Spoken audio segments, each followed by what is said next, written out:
Bueno, estamos entonces dando comienzo a esta nueva jornada para presentar un panel sobre la reforma previsional. Agradecemos la presencia de todos ustedes, lo hacemos desde el IADE y desde nuestro foro, Otra Economía, Otra Sociedad es Posible. La verdad es que personalmente muy contento de tener este tema sobre la mesa.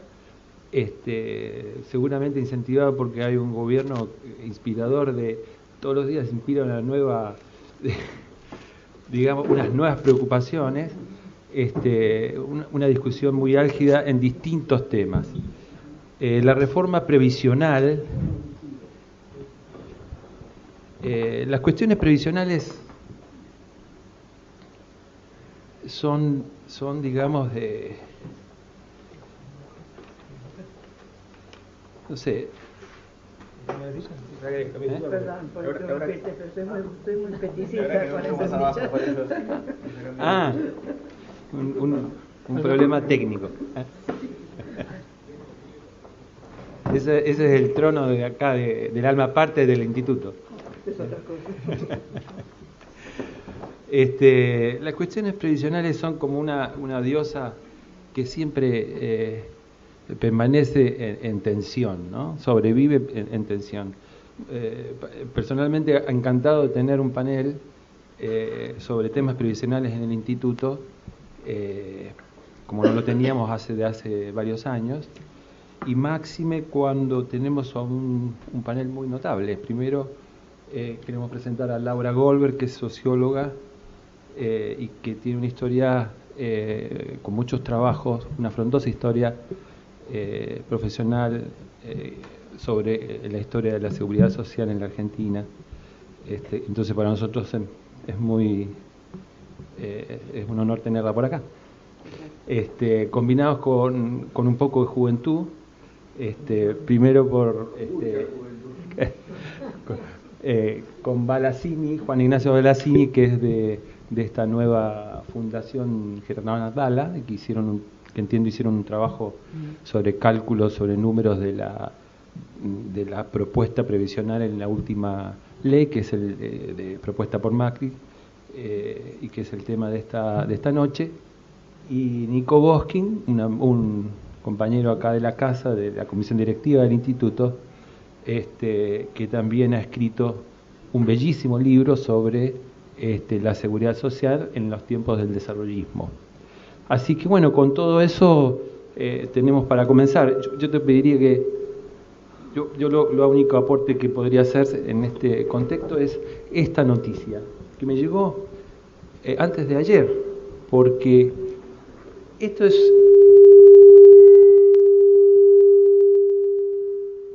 es el diario El Mercurio, 1990. Diario El Mercurio de Chile, 1990. Chilenos se pensionarían con el 100% de su sueldo en 2020. Estuve revisando un trabajo de la OIS sobre la tasa de reemplazo de los chilenos. 35% para las mujeres, 40% para los hombres. Prometían 100% en 1990. Entonces, esa distancia entre el discurso, entre la esperanza y los hechos, es la que se propone, entre otras cosas, este instituto se propone en realidad económica, es construir comprensión sobre los fenómenos. El Mercurio es en Chile como La Nación y Clarín juntos, tiene mucho más, digamos, un poder tremendo.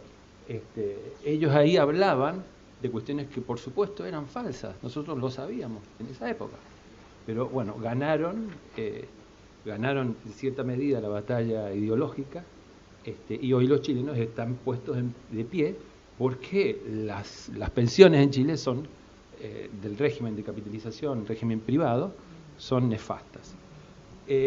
Así que bueno, se habla en nuestro ámbito, en la Argentina, se habla de que esta reforma que propone Macri tiene un aire, de ese aire que contagió la reforma previsional chilena en el 81, un aire privatizador. Así que bueno, esos son uno de los interrogantes que queríamos plantear en el día de la fecha. Así que bueno, no sé si cómo nos organizamos para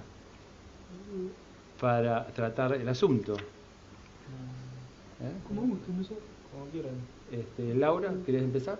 No, yo prefiero que empiece. No, porque digo, son economistas y prefiero escuchar algo que yo no voy a decir nada sobre la economía. Bueno, empiezo Bueno, yo y... empezá vos.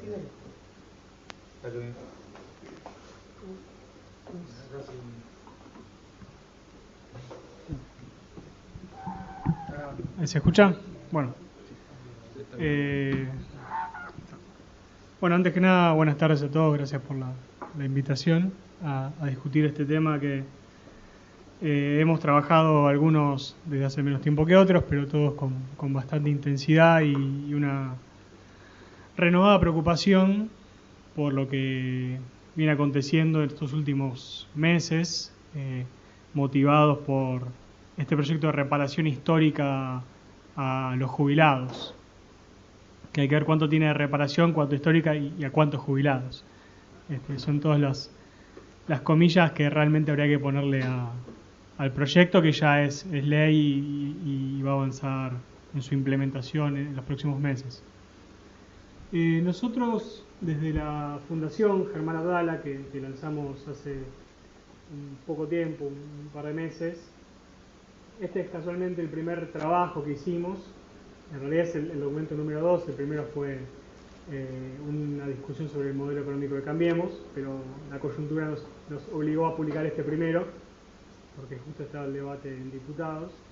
La motivación del trabajo tuvo que ver con que veíamos que en el debate y en el anuncio oficial faltaba mucha información sobre los impactos que iba a tener de largo plazo la reforma o el proyecto.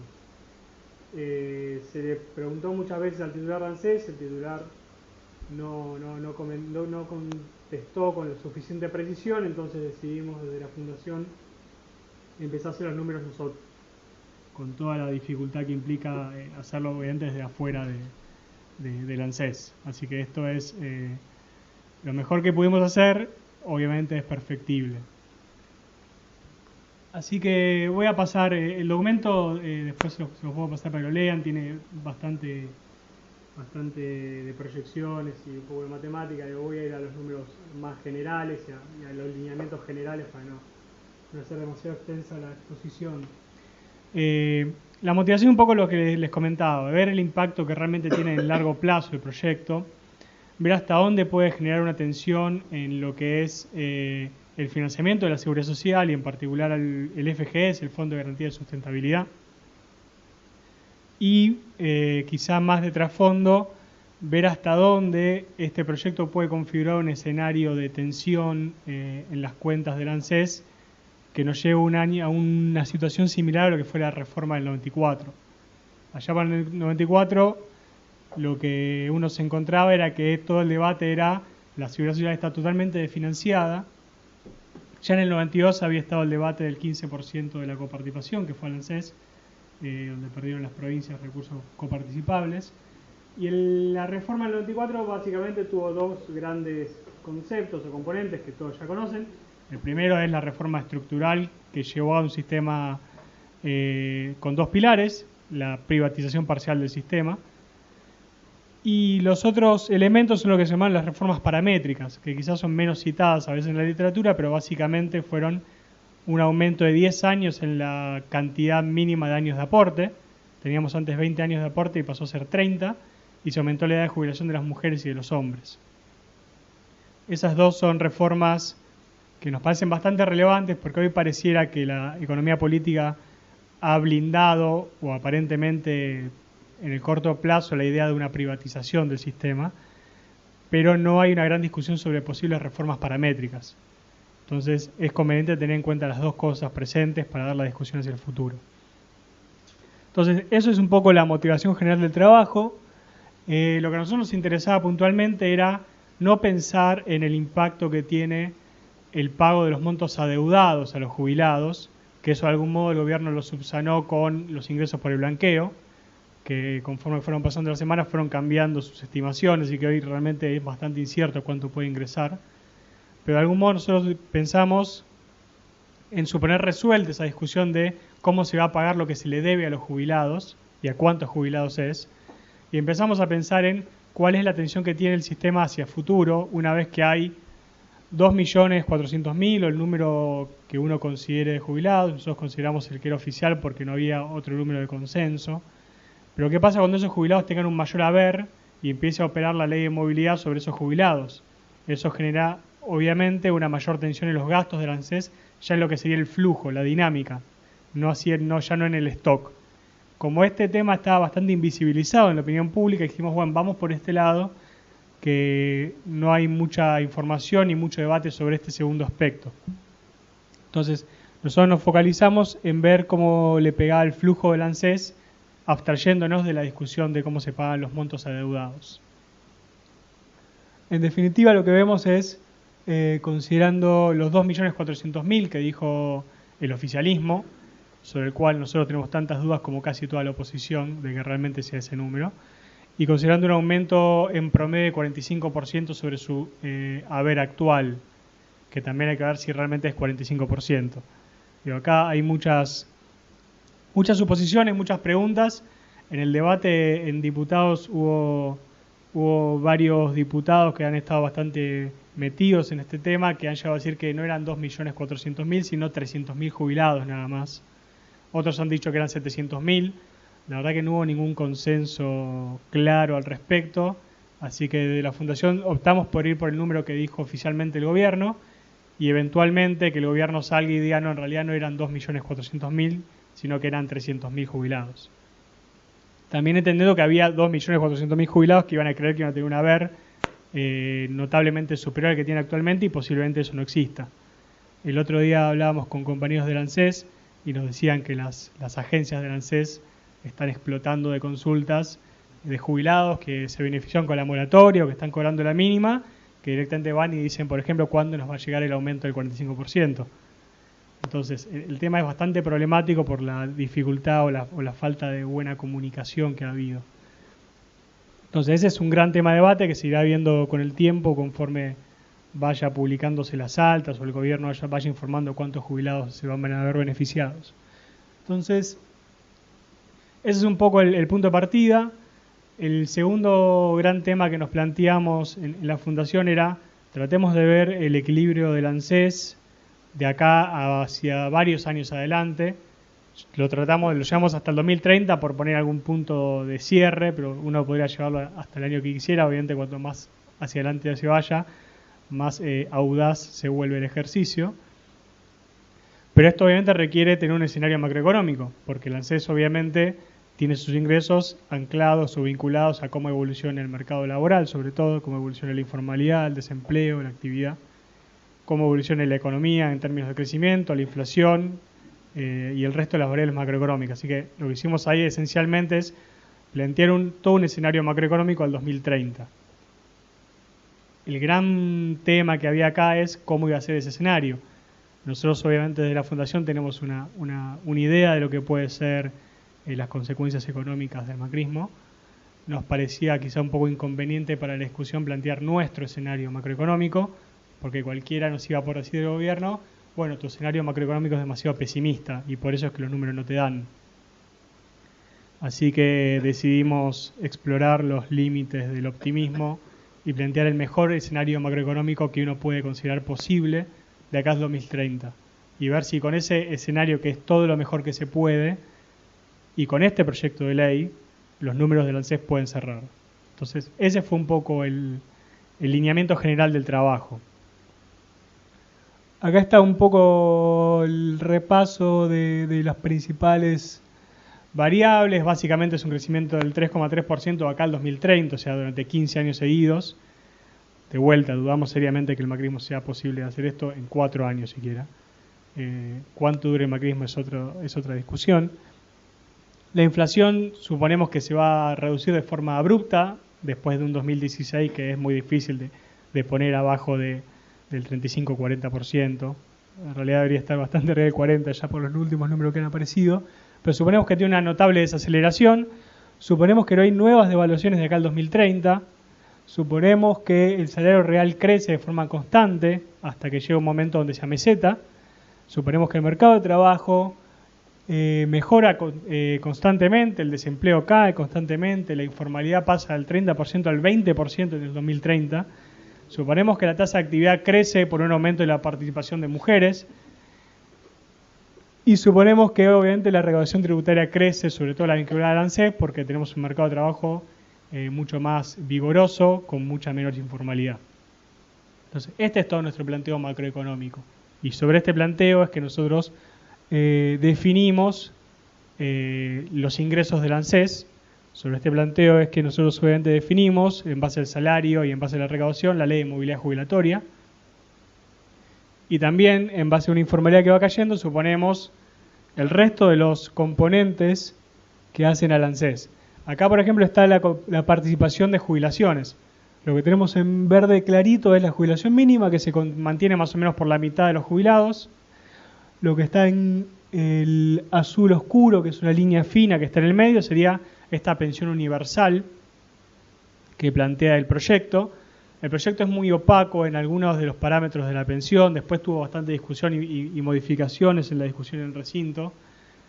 No está claro si el proyecto va a generar nuevas altas después de 2019 o si el proyecto va a dar de baja las pensiones a partir de 2019. Nosotros supusimos que lo que va a hacer es no dar nuevas altas a partir de 2019, por eso es que esa línea se mantiene constante a lo largo del tiempo o va cayendo un poco por la tasa de mortalidad de esa población específica. Finalmente, la línea gris serían los nuevos jubilados, los jubilados beneficiados por las sentencias. Dentro de los jubilados es la población de mayor edad, por el tipo de reclamo específico que hacen, es gente que en general tiene arriba de 70 años. Entonces, naturalmente, con el tiempo va cayendo su magnitud y después lo que queda es el verde oscuro, que es lo que está arriba, que es el resto de los jubilados. Es decir, el efecto del pago de sentencias en términos de la cantidad de jubilados que implica va cayendo en el tiempo y llega ya hacia el 2030, donde prácticamente no hay más jubilados beneficiados por este proyecto. La cobertura previsional tiende a caer en el tiempo porque no hay nuevas moratorias. En la medida que no haya nuevas moratorias, la cobertura pasiva debería equilibrarse con la cobertura activa, es decir, el nivel de informalidad que tiene la economía. Si la economía tiene una informalidad del 20%, uno esperaría que la tasa de cobertura pasiva esté cercana al 80%. No es exactamente así, pero digo, es un comportamiento tendencial que uno puede definir. Y finalmente, estimamos el resto de los componentes del ANSES. Ustedes saben bien que el ANSES no solo paga jubilaciones, también paga pensiones. En realidad las financia y las ejecuta Desarrollo Social, las pensiones no contributivas. Paga obviamente Progresar, paga asignación por hijo, asignación por embarazo, Conectar Igualdad y otros programas de seguridad social o de protección social. Nosotros proyectamos todos esos programas, en particular lo que son las asignaciones familiares. Dividimos entre contributivas y no contributivas. Lo que ocurre en el escenario es que la asignación por hijo, que sería la no contributiva, tiende a caer en el tiempo. Esto se explica porque en la medida que haya menos informalidad y en la medida que haya menos desempleo, naturalmente hay más niños que cobran la asignación contributiva y no la no contributiva. Siempre la AUH se pensó como un programa que no debería estar perdurar en el tiempo, sino que debería ir desapareciendo a la medida que el mercado de trabajo se vaya mejorando su calidad. Entonces este es otro de los factores que uno puede ver en el trabajo como para caracterizar un poco el escenario. Con todo esto es que llegamos al gráfico que de algún modo sintetiza los efectos del proyecto. Acá tenemos obviamente la relación entre ingresos y gastos del ANSES en términos del Producto Bruto Interno. La línea o las barras azules sería el escenario sin la política, es decir, suponiendo que no se da esta reparación histórica, es decir, suponiendo que no hay un aumento del 45% de la vera a 2.400.000 jubilados, es decir, seguimos como estamos, ANSES irá pagando la sentencia con el ritmo que lo vino pagando estos años, pero no hay ninguna modificación relevante en ese sentido. Lo que ahí se ve es que ANSES efectivamente tiene un ligero desequilibrio que se va acomodando hacia el final de la ventana de análisis, es decir, hacia el 2030. Esto se explica en parte porque todavía Argentina no ha tenido su episodio, tiene todavía el bono demográfico con un margen, por lo tanto no está agotado, así que tiene una tendencia a la mejoría en el resultado del ANSES, que esto obviamente se revierte si uno extiende la ventana hacia el 2040, 2050, donde ya el bono demográfico, es decir, la tasa de dependencia, empieza a jugar en contra. Pero por eso que se dé ese efecto de una ligera mejoría hacia el final de la ventana, que sería el 2030. Ahora bien, la línea o las barras verdes son el efecto de la reparación histórica. Ahí se ve un claro deterioro del balance del ANSES, que en la medida que no haya recursos extraordinarios, lo que uno entiende es que esto debería pagarse con el Fondo de Garantía de la Sustentabilidad. La cuenta que hacemos, el resultado que sacamos de acá es, teniendo en cuenta que hoy el fondo es aproximadamente el 13% del Producto Bruto, más o menos, con esta dinámica el fondo se vería reducido a menos de la mitad en el 2019. Es decir, el 60% del fondo debería ser liquidado para pagar este diferencial de nuevas jubilaciones o nuevos saberes que genera el proyecto.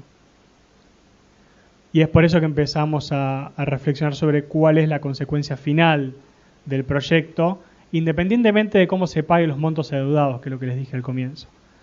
Teniendo en cuenta los mayores niveles jubilatorios sobre una cantidad bastante relevante de jubilados, y teniendo en cuenta que no hay nuevas fuentes de financiamiento de eso, naturalmente uno tiende a pensar que lo que va a pasar es que el fondo de garantía va a empezar a ser liquidado, quizá primero en sus acciones, después en sus títulos públicos o en otro tipo de activos más líquidos, para empezar a pagar estas necesidades. Y es por eso que empezamos a pensar en cómo podemos llegar al 2019 o incluso al 2018 y cuán parecida la discusión de 2018 puede ser a la discusión del 94 en términos de un sistema de seguridad social desfinanciado. Entonces, ya para terminar y hacer un pantallazo general del trabajo, lo que terminamos identificando es eso. Los riesgos de que realmente sean los números que dijo el gobierno son bastante importantes. No hay forma de financiar eso. La única forma de financiarla es liquidando el Fondo de Garantía de Sustentabilidad. Liquidar el Fondo de Garantía de Sustentabilidad es perder ese gran fondo que tenemos, que es para el desarrollo económico, para financiar eventualmente una transición hacia quizás un sistema más vinculado a lo no contributivo de seguridad social, o tratar de tenerlo para el momento donde la transición demográfica se ponga un poco más difícil. Es decir, tiene objetivos estructurales bastante importantes y liquidarlos por un proyecto de ley de este estilo nos parece que es bastante peligroso. ¿Cuál es la sensación que nos queda o cuál es hacia dónde pensamos que puede ir esto? Bueno, lo mejor que creemos que puede pasar es que todo esto haya sido una gran estafa. Que no sean 2.400.000 jubilados, que no sea el 45%, que todo esto haya sido una cuestión más política, que quizás sean 300.000 jubilados.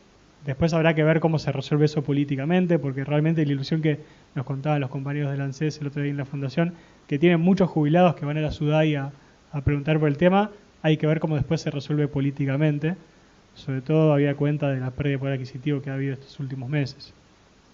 Entonces, estamos en esa disyuntiva, creemos que puede haber sido una jugada política que no tenga realmente estos números detrás, pero sí nos preocupa que si estos números son los que están detrás, el fantasma de una reforma similar a la del 94, quizás no con un sistema de capitalización, pero sí con reformas paramétricas, parecidas a las que Europa ha tenido en los últimos años, puede ser un debate presente y muy complicado para tener de cara a la sociedad en el futuro.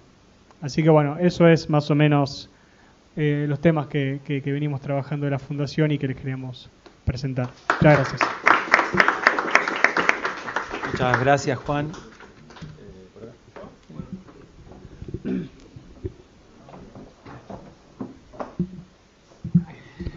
Bueno, para quienes no me conocen, yo soy Nicolás, trabajo en el Centro de Estudios e Investigaciones Laborales de CONICET, también soy miembro de la comisión directiva de acá del IADE, y en diciembre defendí mi tesis de doctorado sobre la historia de la Seguridad Social Argentina. Digamos. En el sentido, yo no me especialicé en la actualidad, de hecho mi tesis termina en la reforma del 94 y de hecho la toca medio de oído porque tampoco tenía muchas ganas de meterme en esa reforma, pero bueno, era parte de lo que tenía que hacer.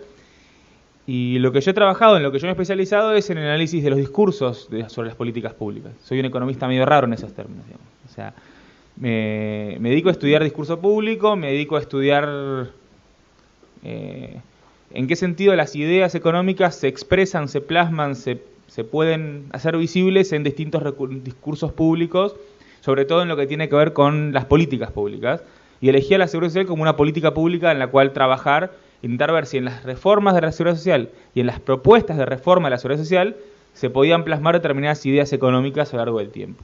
Y la visión histórica me ha permitido ver hasta qué punto aparecen y desaparecen ciertas ideas.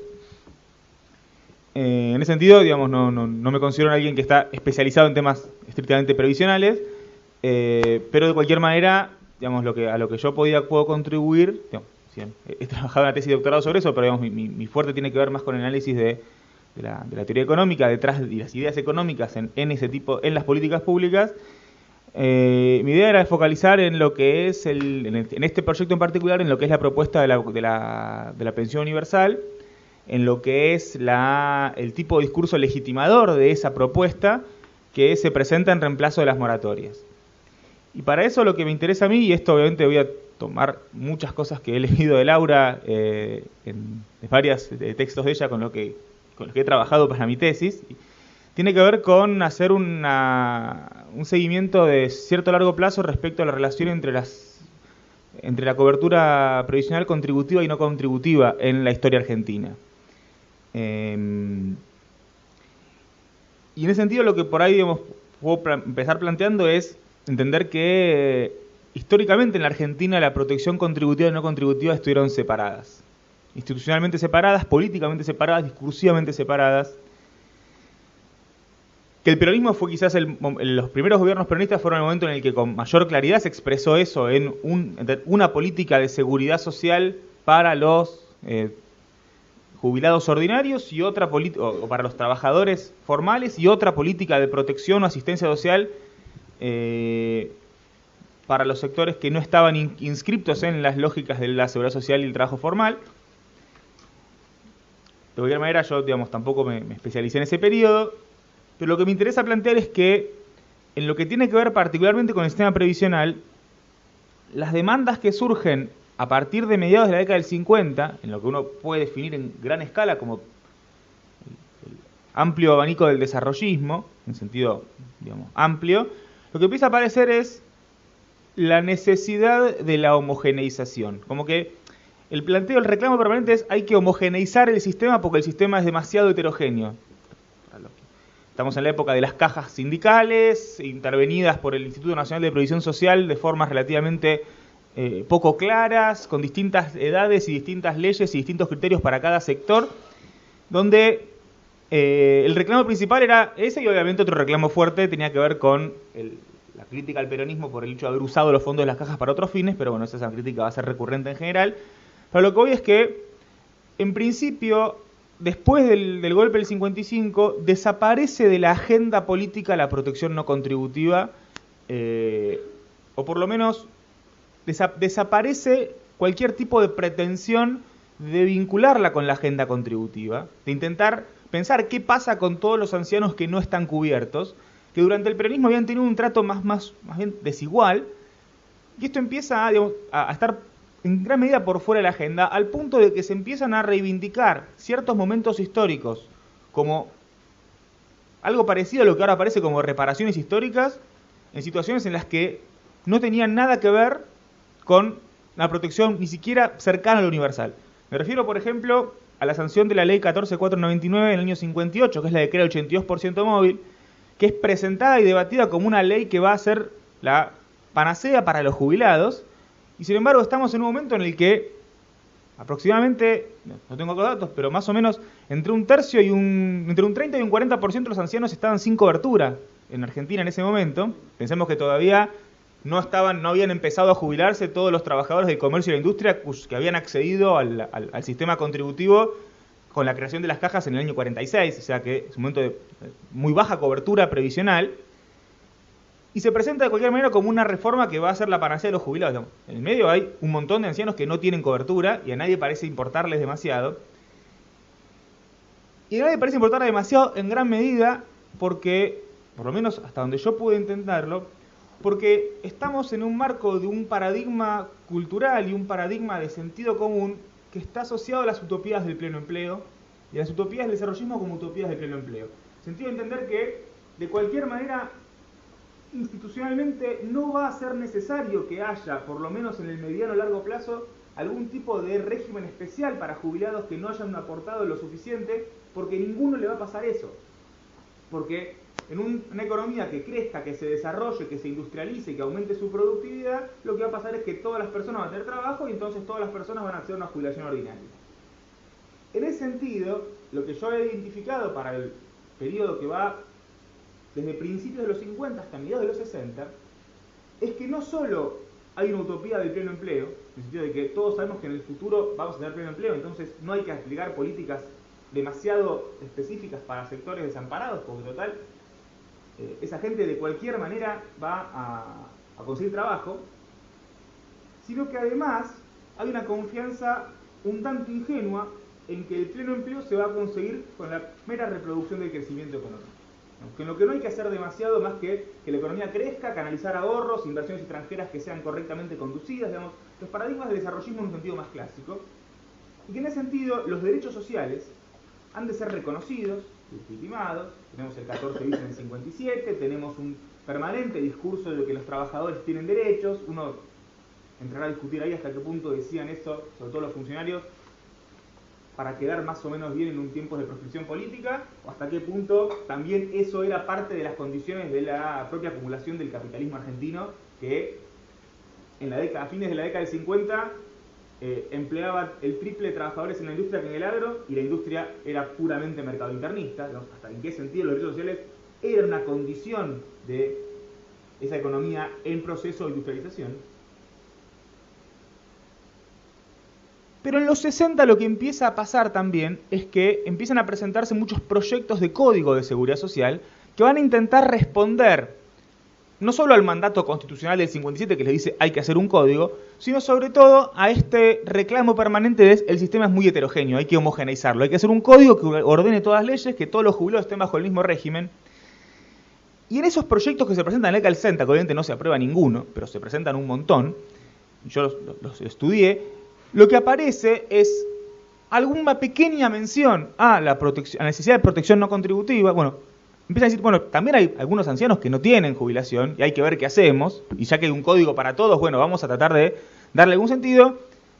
Y en la mayoría de los casos lo que aparece es la decisión de hacer una jubilación suplementaria, no contributiva, dentro del mismo esquema, pero que la confianza es que eso va a desaparecer, que no va a hacer falta, que bueno, es cierto, tenemos un grupo de ancianos que en este momento no tienen protección y tienen que recibir algún tipo de ingreso, pero que eso va a desaparecer, porque no va a hacer falta, porque toda la gente va a tener trabajo.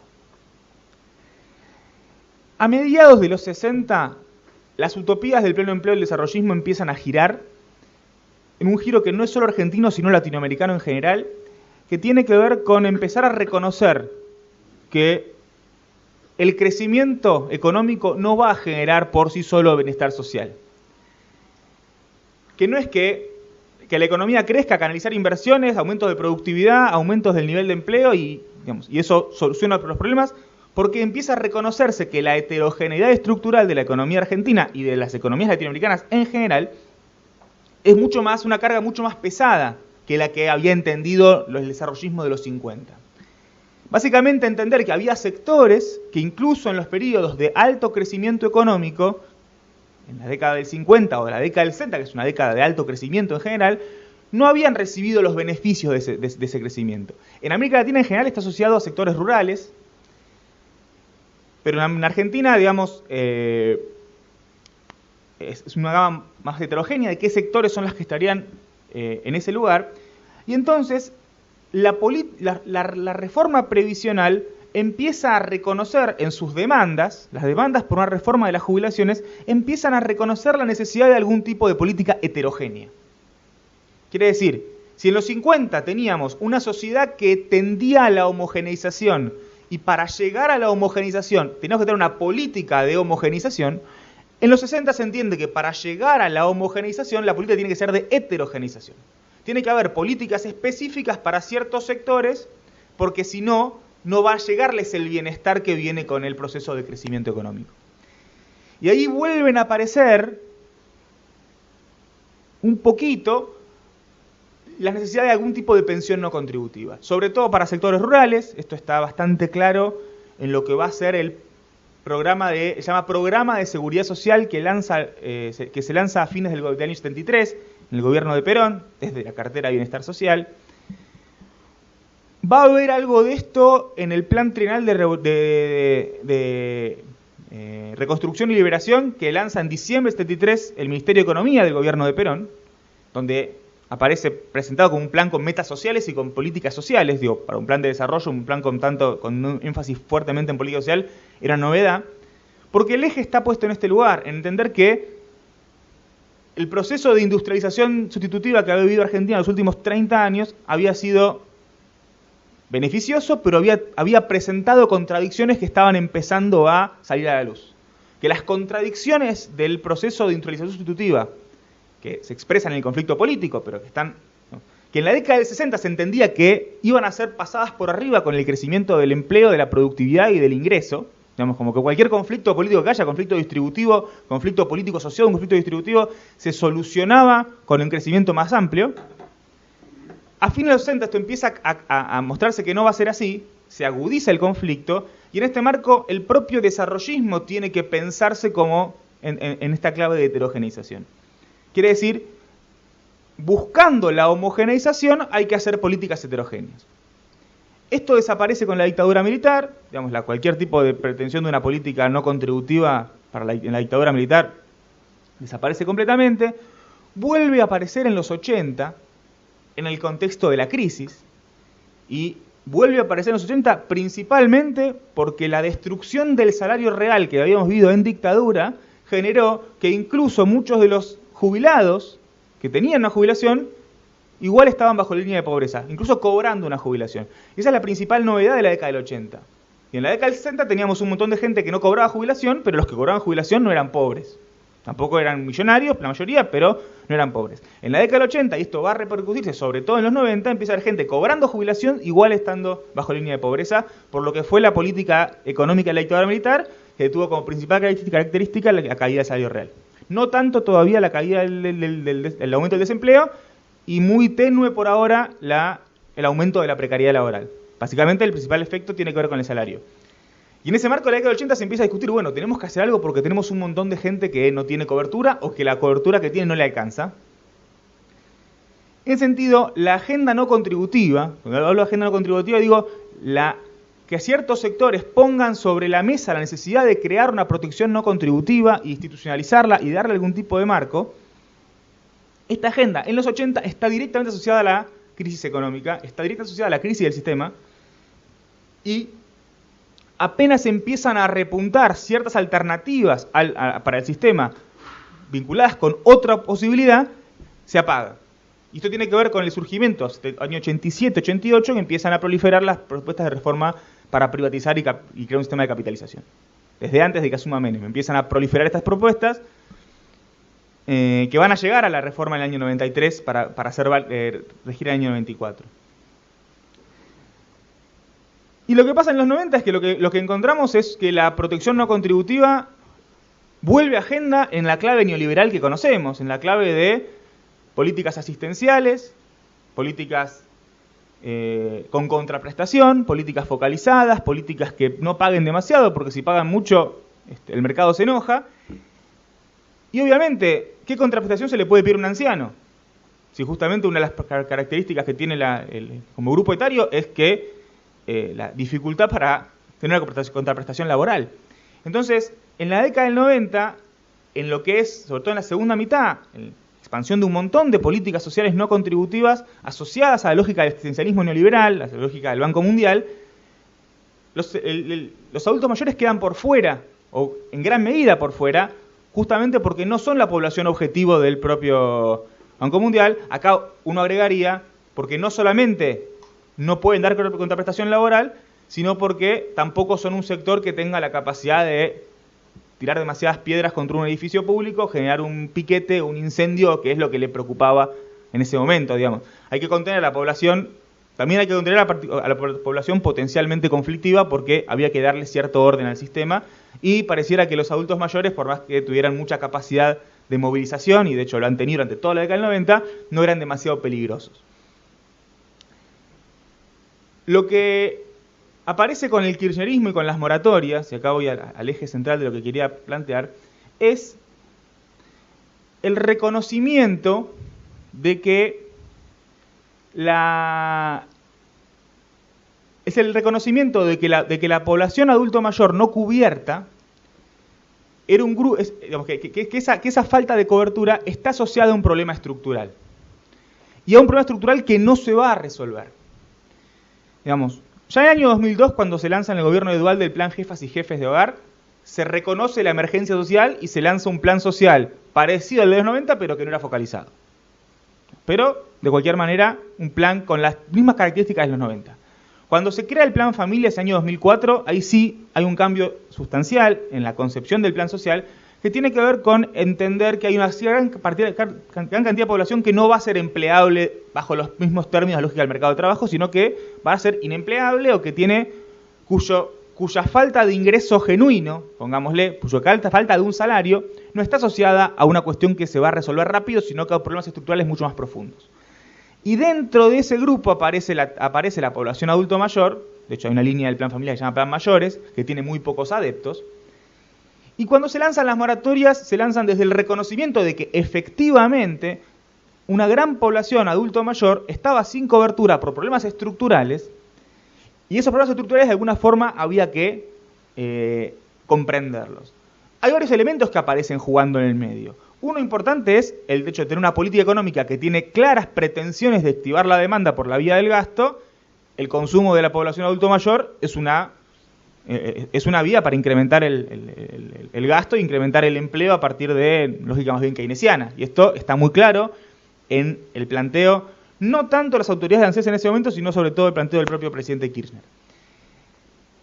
Pero ahí surge la pregunta, digamos, si estamos de acuerdo con que esa moratoria está asociada a comprender que estructuralmente hay una población que ha quedado afuera, y sobre todo que ha quedado afuera no por culpa propia, sino que ha quedado afuera porque ha tenido que vivir en un mercado de trabajo con desempleo, con informalidad, con caída de salarios. Digamos, que las personas que llegaron al año 2005 sin poder jubilarse han sido víctimas de un modelo económico que los excluyó, y no es que simplemente sean gente que ha decidido evadir sus aportes.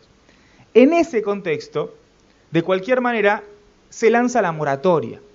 Y se lanza la moratoria, que es una ficción contributivista. Digamos. Es casi una forma en la que el ANSES dice: te pido por favor que me mientas, que te reconozcas como un evasor, aunque yo sé que vos no te considerás a vos mismo un evasor. No es que vos decís, señor ANSES, yo evadí mis aportes, entonces pido disculpas y me acojo a este plan de regulación de deudas. No es que me reconozco como deudor, digamos. Pero el ANSES me dice, reconocete como deudor, aunque yo sé que no te consideras así, y entras en la lógica, en el sistema previsional ordinario. Y yo me puse a pensar, digo, ¿por qué tuvieron que justificar, por qué tuvo que hacer este engendro, digamos, esta situación tan particular que el Estado estaba pidiendo, por favor, mentime a la ciudadanía para que se inscriban los planes, y hacía la vista gorda respecto a la efectiva evaluación de esas condiciones? Pero tuvieron que hacerlo de esa manera, digamos. Es particular por qué tuvo que hacerlo así. Y yo lo que creo es que tiene que ver con la propia legitimación social de la estructura previsional, de que la población objetivo de esas moratorias originales es una población que de cualquier manera está asociada a los paradigmas de la década del 60, 70 u 80, es decir, a los paradigmas de la jubilación ordinaria.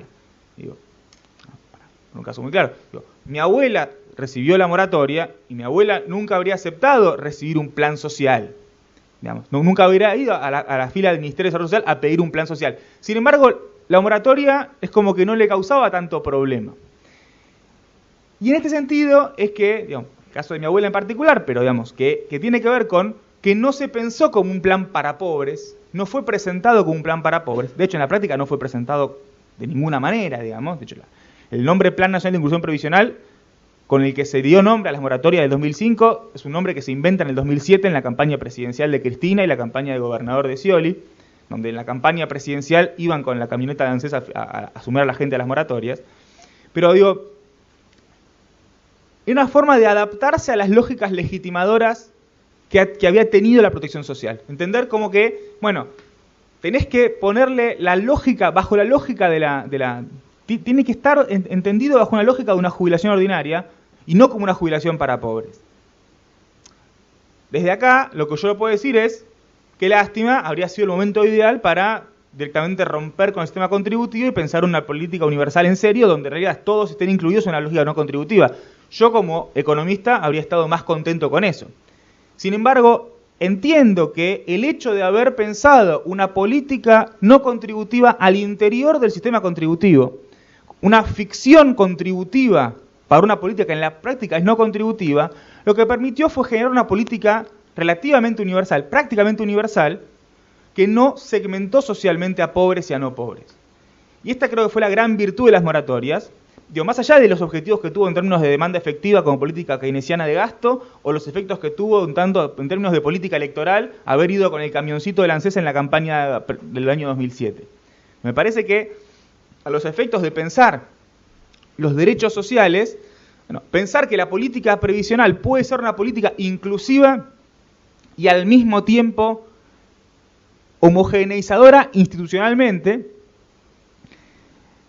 cumple un rol político muy importante, incluso en el marco de un gobierno que entendió, en términos de los objetivos, volviendo a la comparación que yo hacía con la década del 60 y década del 50, donde decía, se pensaban políticas homogéneas para un futuro homogéneo, o políticas heterogéneas para un futuro homogéneo, yo creo que el kirchnerismo, la principal diferencia que tuvo respecto a los viejos protoestados de bienestar, o estados de bienestar, o el nombre que queramos poner, es que el kirchnerismo concibió y entendió la heterogeneidad como un problema estructural que no se iba a resolver.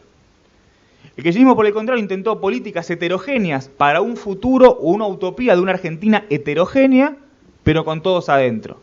Y el concepto de inclusión social que se pone de moda, creo que tiene que ver con eso, con pensar políticas heterogéneas para una sociedad que no va a dejar de ser heterogénea, pero que en esa heterogeneidad tienen que estar todos adentro. Y las moratorias sirvieron para que la gente que venía con los paradigmas de antes pudiera estar adentro.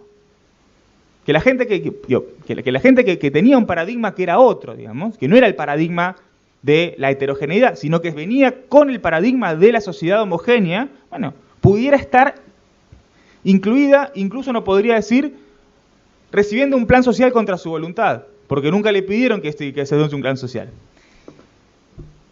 Y esto obviamente por parte de los discursos liberales tiene sus rechazos, digamos, el hecho de que, sobre todo en el hecho de que quien no aportó recibió lo mismo que quien sí aportó. Sobre todo mientras la mínima seguía avanzando más que el resto de las pensiones, gente que no estaba por moratoria también cobrando la mínima, entonces diciendo, yo aporté, no hice ninguna moratoria, no le mentí al ANSES en ningún formulario, cobro la mínima y otro también. Bueno, romper ese discurso que ahora está de moda, el concepto de meritocrático, es difícil. En cierto sentido, uno podría decir que el macrismo pudo imponer parte de esa visión, de la visión de que quien tiene algo es porque, de que a la gente se le han regalado las cosas, y así como ahora nos dicen que nos acostumbramos a vivir por encima de nuestras posibilidades, bueno, uno puede decir un montón de ancianos se acostumbraron a tener una jubilación que nunca merecieron. Yo lo que entiendo es que el proyecto que aparece de pensión universal, que de nuevo, no queda, coincido con Juan acá, no está del todo claro cómo se va a reglamentar, cómo se va a implementar, cuáles van a ser los criterios, que si bien tiene diferencias, por lo menos que pueden ser salvables en reglamentación, pero que tiene diferencias sustanciales con la moratoria en términos del propio beneficio, básicamente la transferibilidad, ¿no? El hecho de que una persona que cobra pensión universal y fallece no puede trasladarle esa pensión a su cónyuge, que una persona que, en principio, una persona que cobra una pensión por su cónyuge fallecido, no puede acceder al plan, y sin embargo la moratoria podía acceder igual, porque la ANSES hace rato que dejó de controlar el doble beneficio, y esto no habría más doble beneficio ni hacia el futuro ni en presente, y también el hecho de que las moratorias lo que hicieron fue reconocer los aportes ya hechos, porque es fácil separar entre la persona que aportó los 30 años y la persona que no aportó nada, pero hasta las moratorias el que había aportado 29 era lo mismo que no hubiera aportado nada.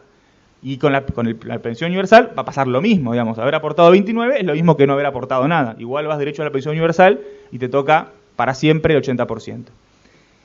Pero más allá de estas diferencias que son sustanciales y que de vuelta pueden ser subsanadas en la reglamentación o en cambios reglamentarios que haya, y eso estará en foco de la discusión, lo importante es que recupera la lógica de la política segmentada, de pensar que hay una jubilación para pobres y una jubilación para no pobres. Y que dentro de la estructura discursiva del macrismo, que está pensada, que está dirigida sobre todo hacia las clases medias, hacia ciertos imaginarios de clases medias, en los que en todo caso correrá por cuenta de cada uno si nos incluimos ahí o no. Recordemos, en Argentina, más del 90% de la gente se identifica como de clase media, se autoidentifica de clase media. Digamos, el imaginario del discursivo hacia la clase media del macrismo es un imaginario que está pensado en lógica de la segmentación. Que después muchos de nosotros pensemos, esta es para mí, no para otro, y que después sean muchos los que piensan que esta es para ellos, mucho más que los que para quienes efectivamente son las cosas, es parte del problema de que estamos ahora. Entonces, se presenta como jubilación para pobres y se legitima desde la idea de que dos personas que no hayan hecho el mismo esfuerzo, que no hayan tenido los mismos méritos, no son merecedoras del mismo trato.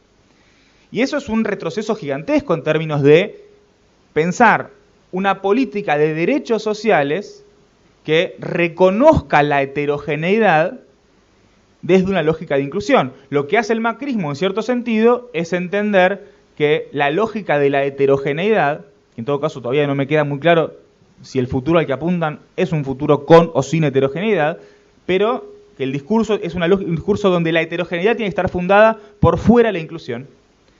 Quiere decir, no desde todos adentro, sino desde lógicas segmentadas para sectores segmentados por méritos individuales distintos, y que en estos términos, acá con esto voy a cerrar, lo que pareciera que está detrás es que digamos, y quizás como cierre más bien optimista, que obviamente no vendría nada mal, es entender que si tienen que lanzar esta política, si tienen que proponer cobertura a una pensión universal, si lo tienen que hacer, es porque algo de lo que se hizo en los últimos años ha quedado, que el consenso social asociado a la reforma neoliberal que había en los 90 no es el mismo que hay ahora, que algún tipo de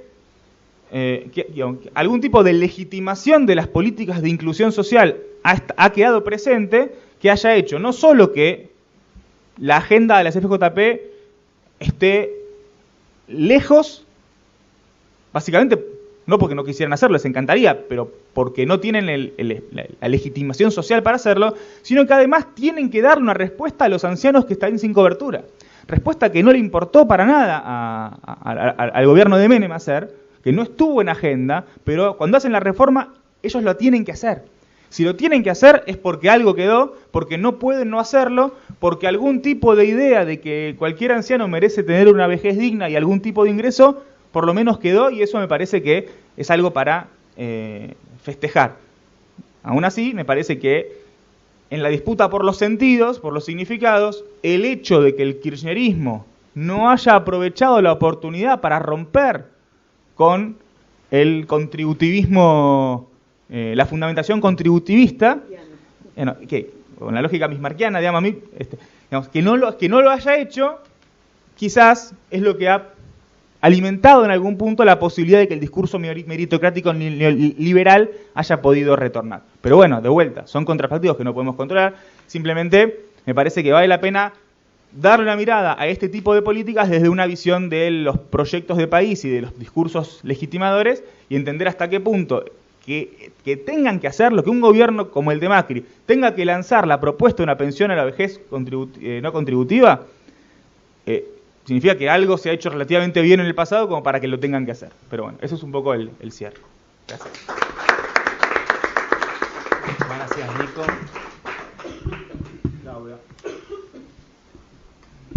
Bueno, es difícil hablar después de lo que escuché, la verdad, sobre todo porque básicamente voy a decir cosas no tan bien dichas como las dijo Nicolás, pero de ese estilo, digamos. Tratan, digamos, pensé sobre todo qué quiere decir esto de la pensión universal cuando vi. Pero primero voy a decir algo más con respecto a ¿tu nombre es? Juan. Bueno, yo tengo una disidencia con vos, no con los números porque no me meto ni nada, pero yo la disidencia es que esto no es una reforma. Digamos, esto es simplemente como lo dicen ellos, digo, no sé qué es, pero no es una reforma, porque además, dentro de lo que yo leí como era en el boletín oficial, ellos proponen una reforma para dentro de 3 años. Ellos van a llamar a un consejo para dentro de 3 años para reformar. Y es interesante porque la reforma que ellos proponen es una reforma basada en el universalismo, ¿cómo se llama? En un sistema de reparto. Entonces, por ahí lo que vos dijiste recién, Nicolás, de que algo quedó de viejo del kirchnerismo, digamos, por ahí es eso, pero la verdad es que yo no creo que esto es una reforma. Yo no sé qué es, te quiero decir, porque es como una especie de ley ómnibus, donde se mete todo ahí adentro, se mete el tema de la capitalización, del blanqueo de los capitales, se mete el tema de la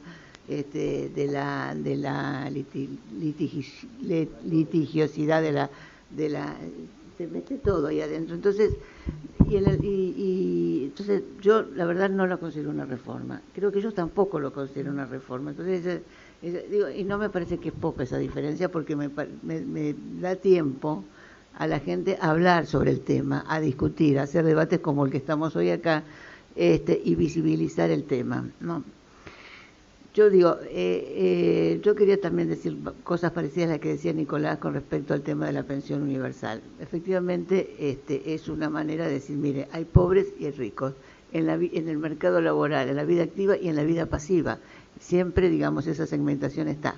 Mi pregunta es una pregunta provocativa, si querés, ¿cómo hacer para, esto es una segmentación que arrastras del mercado laboral? Yo no creo que vos la puedas solucionar desde el sistema previsional tan fácilmente. Entonces, acá tenés gente informal, y en este momento hay 30%, 33% de los trabajadores que están en una situación de informalidad. ¿Qué va a pasar? Yo tampoco creo que las moratorias son eternas. Vos no podés mantener un sistema previsional con moratorias permanentes, no es posible. Y no sé si, lo que tenía de bueno el sistema previsional con sus moratorias del kirchnerismo es que los que se incorporaban al sistema previsional tenían las mismas atribuciones, los mismos derechos que los otros. O sea, cuando había un aumento de en septiembre y en marzo creo que eran aumentos de los saberes, todos tenían la misma, era generoso para con todo el mundo por igual. Y eso me parece que efectivamente esto no la tiene, se mueve con otros parámetros. Y otra cosa que yo diría, bueno, preguntémonos cómo hacemos para hacer, porque la verdad que se viene, y estoy de acuerdo con vos también, Nicolás, de que ojalá este debate se hubiera hecho durante la época de kirchnerismo, porque el clima de ideas era otro, porque el consenso era otro, porque la relación de fuerzas era otra. Entonces se podía haber llegado a un sistema previsional bastante mejor que el que seguramente se va a hacer ahora, si es que se hace dentro de 3 años, pero por una razón política más que sobre todo, digamos. Pero bueno, pero también es cierto que este sistema, pensión universal tiene otra contra, además de la que vos dijiste, y es que, uno podría haber pensado, no le permite a la persona recibir otras políticas sociales. Vos una vez que recibiste esa pensión universal, que es una pensión mínima, porque es el 80% del haber mínimo, ¿no? Entonces realmente es una pensión de hambre, no es una pensión, no es para vivir, es para que alguien te ayude a vivir. Vos ponés un poquito y el resto tiene que poner más, porque con eso no vivís. Y sin embargo, no te permite tener otro tipo de pensiones, lo cual ya me parece casi dramático, no sé, me parece, ahí sí que aparece el espíritu macrista, de que hay que hacer una separación y que sea visible la separación entre los pobres y los ricos. En Uruguay y también en Chile, alguien trajo el ejemplo chileno, creo que vos lo trajiste el ejemplo chileno, en este momento se ha hecho una cosa que para la rama, para los que pensamos, en términos de género, se le otorga a las mujeres, tanto en Uruguay como en Chile, una pensión por el hecho de haber sido madres, digamos. Se reconoce un reconocimiento a la hora de su pensión por el hecho de haber tenido hijos y por la cantidad de hijos que tuvo. Entonces digo, hay modos y maneras de hacer cosas como para que, manteniendo lo contributivo y lo no contributivo, si querés, digamos, esa división, de todas maneras la gente vive un poco mejor. O sea, a mí me parece que es terrible, no solamente, bueno, digo, yo no veo cuál es la solución, ¿no? Me parece que es parte de un debate eso de cómo hacer la reforma al sistema previsional. Es parte de un debate, porque la verdad que yo no sé cómo se hace para incorporar el 33% de esa población dentro del sistema previsional. Y hay otro debate sobre, bueno, sobre lo que llamamos la generosidad de un sistema, que tiene que ver con la cobertura y con el tipo de prestaciones y la calidad de las prestaciones. Digo, hay una cosa que uno aprende cuando estudia políticas sociales, y que estoy segura que por lo menos 2 personas, ella fue alumna mía, así que, que fue un señor que se llamó Spin Anderson, y que decía que las políticas sociales marcan la estructura social de una sociedad. O sea, según sea la política social, así va a ser la estratificación social. Y esto tiene mucho que ver con eso. Y con otro tema que quiero meter, digo, porque yo tampoco trabajo más el sistema previsional hace un tiempo, igual que Nicolás, pero sí estoy trabajando sobre problemas de envejecimiento de la población.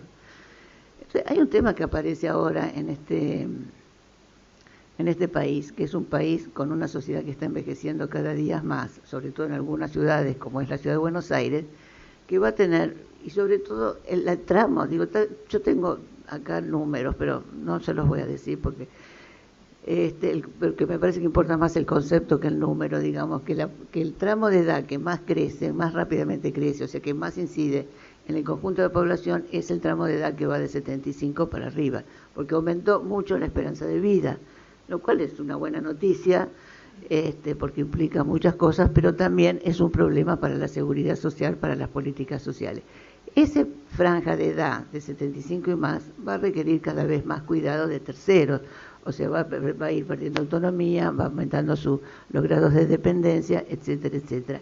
¿Y quién va a cuidar a esas personas? Digo, este es un tema que en cualquier reforma del sistema previsional tiene que ser contemplado. Por eso lo traigo, digo. Y para decir algo distinto que ustedes también. Pero bueno, pero esto de las políticas de cuidado, es también una fuente, puede ser eventualmente una fuente de desigualdad, una usina de desigualdad puede ser el tema de los cuidados. ¿Por qué? Porque si una persona necesita de cuidados, va a recurrir a la familia o al mercado o al Estado, digamos, son las maneras de que los actores que lo pueden asistir. Si es a la familia, generalmente esta es una tarea que le toca a las mujeres, y es una mujer, supongamos que sea una persona de 78, 80 años, es una mujer que tiene, pongámosle 50, que está en una edad de mucha actividad laboral, y que por ahí tiene que abandonar su trabajo porque tiene que cuidar a su familia, a su padre, a su madre o lo que fuere. Eso es un tema, digamos, y si acaba con su trabajo, si tiene que salir del mercado de trabajo, ese hogar pierde un ingreso y también puede perder la cobertura de la seguridad social. Entonces ahí tenemos un tema, digamos, muy serio en cuanto a lo que es la estratificación social de un país y a la calidad de vida de esa familia. Si es una familia con dinero, recurre al mercado y no pasa nada. Pero también puede recurrir al Estado. El Estado también puede hacer políticas sociales, políticas de cuidados para que esa familia pueda seguir con sus actividades. El cuidado va tanto para las personas mayores como para los más chicos, pero estamos hablando de las personas mayores. Este tema, y otra cosa que me interesaba comentar con ustedes, es el tema de la improvisación. A mí me parece que acá hay un tema de improvisación, como en todo el gobierno de Macri, ¿no? Esto de los tarifazos, que de repente eran 1.500 y ahora son 400, mañana van a ser, no paguemos porque después vamos a pagar lo mismo que el año pasado. Seguimos así. Pero hay mucha improvisación. Entonces, me parece que esto, acá, la buena noticia dice, bueno, vamos a pensarlo para dentro de 3 años. Bueno, está bien, vamos a pensar para dentro de 3 años la reforma. Pero ¿quiénes son los que vamos a pensar para dentro de 3 años la reforma? Acá dice que va a ser el Ministerio de Trabajo y Seguridad Social y un representante de los trabajadores, un representante de los trabajadores. Cuando se hace la reforma en Uruguay, participaron todos. Uruguay es el único país en América Latina que tiene un sistema nacional de cuidados. Tiene la legislación, todavía la puesta en marcha más o menos, pero tiene la legislación. Pero participaron 3.000 personas en el debate. Hicieron debate durante 3 años para hacer un sistema nacional de cuidados.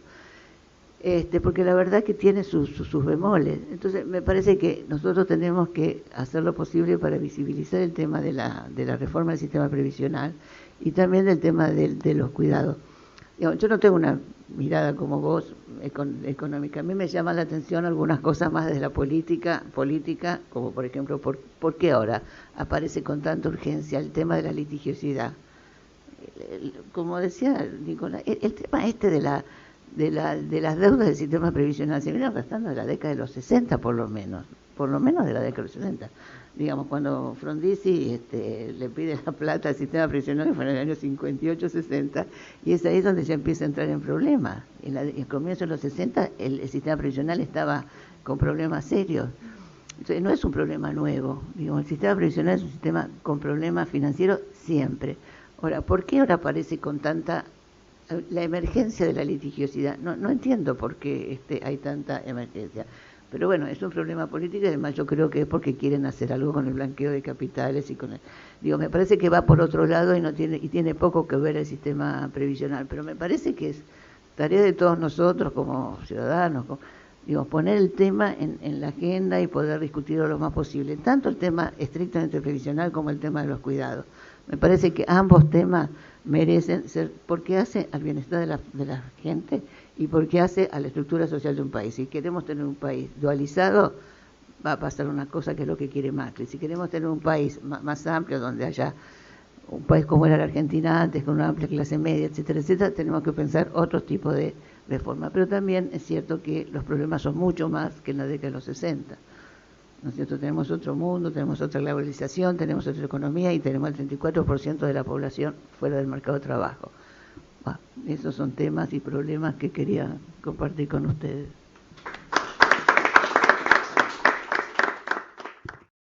Bueno, muchas gracias. Bueno, vamos a ir terminando porque se nos acaba el tiempo, porque somos esclavos de la portería. Así que si no, seguimos hasta mañana, ese es el riesgo. Yo les quiero agradecer nuevamente la presencia y cobrarles la palabra de quedar un poco coordinados para seguir discutiendo estas cosas desde el instituto y con todas las actividades que ustedes conozcan, tratar, acá hay un espacio, ¿para qué? Para juntarnos, para discutir y también para construir alternativas. Yo creo que Marisa apunta bien cuando dice, agarramos 5 cosas que son las fundamentales, y desarrollemos para tratar de combatir, de contrastar el discurso hegemónico. Así que bueno, ese creo que es lo que el granito de arena que podemos, por lo menos el planteo inicial, para quedar un poco coordinados y ver si podemos seguir adelante. Muchas gracias.